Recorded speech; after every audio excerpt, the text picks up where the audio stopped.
bakit si ganito na honor, nakasali sa honors, transferred in lang yan, transfer lang yan eh. Bakit na honor? So ito na yung hinihintay nating sagot.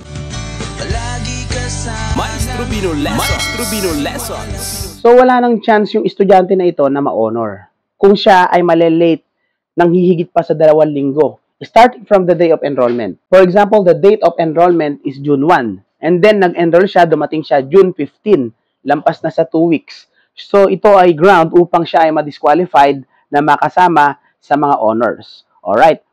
Regardless kung siya ay honor dun sa pinanggalingan niya school, hindi siya honor, hindi na siya makakasali sa honors. Pero may mga nagtatanong, bakit daw sa kanilang paaralan ay transferred in o transferee?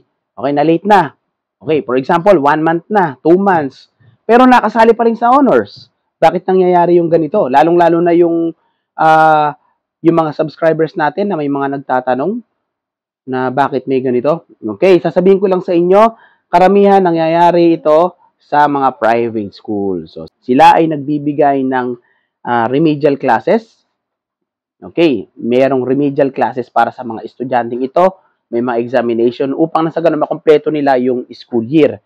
So, yun yung pantakip, panakip putas doon sa kulang nila na araw na ipinasok. Pero, originally, meron tayong DepEd order o yung memorandum na kung saan nakasaad dito na kailangan within 2 weeks, ano?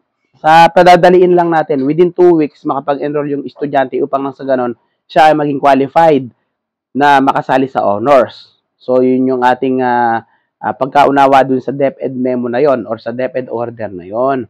Kaya sa mga subscriber natin na nagtatanong, yun ang totoong DepEd order.